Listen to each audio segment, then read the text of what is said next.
प्रथम तहलका न्यूज। हरियाणा में बड़ौदा उपचुनाव को लेकर मुख्यमंत्री मनोहर लाल खट्टर और पूर्व मुख्यमंत्री भूपेंद्र सिंह हुड्डा आमने सामने आ गए हैं। दरअसल पूर्व मुख्यमंत्री भूपेंद्र सिंह हुड्डा के बड़ौदा उपचुनाव लड़ने की चुनौती पर मुख्यमंत्री मनोहर लाल खट्टर ने पलटवार किया है और चंडीगढ़ में सोमवार को मुख्यमंत्री ने कहा कि बीजेपी का एक सामान्य कार्यकर्ता किसी भी पार्टी के राष्ट्रीय स्तर के नेता को हराने का दम रखता है। इससे पहले जींद उपचुनाव में भी बीजेपी एक साधारण कार्यकर्ता ने कांग्रेस के राष्ट्रीय नेता रणदीप सुरजेवाला को पराजित किया था।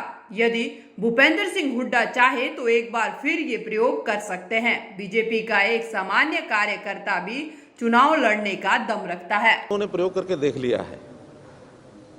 अपने बहुत बड़े नेता, राष्ट्रीय स्तर के नेता को एक और चुनाव लड़ा के देख लिया उन्होंने। हम तो कहते हैं वो प्रयोग करें, दूसरा भी करें, हम उनको ध्यान में करा देंगे, ठीक है ना। इसलिए हम तो सामान्य कार्यकर्ता से अगर वो चुनाव में आते तो उनको हराने का दम रखते हैं। जैसे जींद में हमने एक सामान्य नए कार्यकर्ता से सुरजेवाला को हराया था, यहाँ भी हम सामान्य कार्यकर्ता से, वहीं स्थानीय कार्यकर्ता से हुड्डा साहब आते हैं तो उनको हराने का काम हम करेंगे।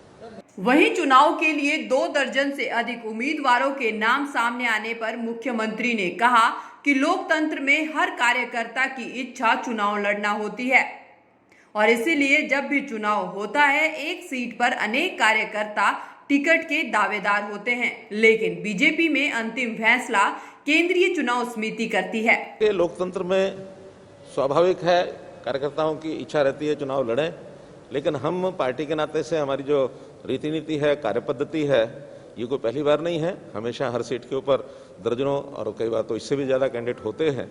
हम उनको सबको समझा लेते हैं। हमारी जो पद्धति है, प्रदेश की चुनाव समिति, उसके बाद केंद्र में चुनाव समिति जो फाइनल करती है उसको सब कार्यकर्ता मानते हैं। हरियाणा में पराली जलाने के मामले पर मुख्यमंत्री मनोहर लाल खट्टर ने कहा कि इसको लेकर सरकार के प्रयास रंग ला रहे हैं और पहले के मुकाबले अब बहुत कम किसान हैं जो पराली जलाते हैं। हरियाणा सरकार ने पराली की गांठ को 50 प्रति क्विंटल खरीदने का फैसला किया है। इससे अब पराली भी किसानों के लिए फायदेमंद बन गई है। सरकार किसानों से ये पराली खरीदकर इससे बने वाले उद्योगों को भेज रही है। हमने जो स्टबल है उसकी इकट्ठा करके उसको गांठ बना करके अपने पास रखें, उसको 50 रुपया कुंटल इसका रेट भी रखा है कि उसमें बेल बना करके और जहाँ इसका उपयोग होगा वहाँ हम पहुँचाएंगे। और जो इंडस्ट्री में जहाँ जहाँ उपयोग होता है, जहाँ एनर्जी के प्रोडक्शन में, जहाँ और चीज़ें जो खास करके गत्ता बनता है, बाकी सब बनती हैं, तो ऐसी जगह पर उपयोग जहाँ होता है उन बेल्स को पहुँचाने का काम भी हम कर रहे हैं। और अब मैं समझता हूँ किसान जागरूक हो गया है और वो इकट्ठा करता है, बेलर से बेल बनाता है, उसको एक जगह रखता है और जो कोई खरीदने आते हैं उसको दे रहे हैं। अब एक प्रकार का किसान के लिए लाभ का एक विषय बन गया है, लाभदायक उसको स्टबल जो हो गया है। बहुत कम है, कहीं कहीं को जलाने की बात करते हैं, वरना हरियाणा में अब किसान जागरूक है और वो जलाता नहीं है। और हरियाणा जो है इस सारे में, चाहे सैटेलाइट की पिक्चर्स है, इसमें अब स्टबल बनने की घटनाएं न के बराबर है। इससे पहले मुख्यमंत्री मनोहर लाल खट्टर ने चंडीगढ़ सिविल सचिवालय में कर्मचारियों को कोरोना महामारी से बचने की शपथ दिलाई। उन्होंने कहा कि कोरोना महामारी से बचने के लिए सभी लोगों को आगे आना होगा और उसी के तहत हरियाणा सरकार के कर्मचारियों को कोरोना शपथ दिलवाई गई है।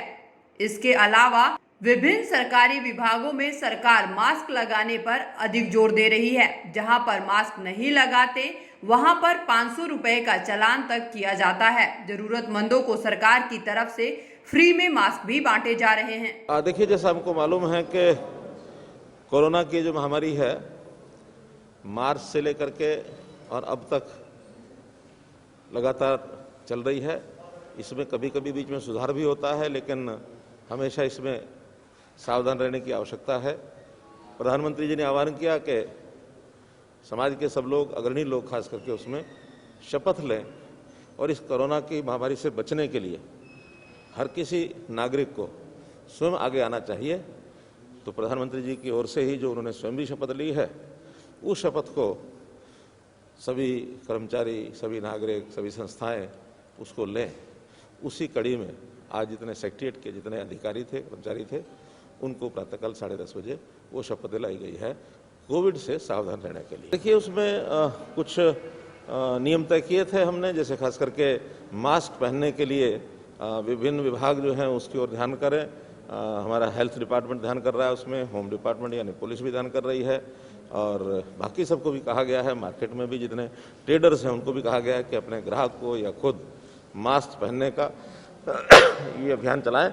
और हमने उसके ऊपर जुर्माना भी किया कि जो मास्क नहीं पहनेगा उसको 500 रुपये का जुर्माना किया जाएगा। अब कभी जुर्माना कर लेते हैं, कभी लोगों को समझाते हैं, कभी हर तरीके से मुफ्त में मास्क बांटे जाए जिसके पास मास्क नहीं है। पब्लिक डिस्ट्रीब्यूशन सिस्टम जो हमारा है, राशन दुकानों पर भी मास्क बांटे गए, दिए गए, ताकि लोगों में अवेयरनेस हो, और यही एक जनता को समझाने का विषय है। दरअसल बड़ौदा उपचुनाव को लेकर सरगर्मियां तेज होती जा रही है।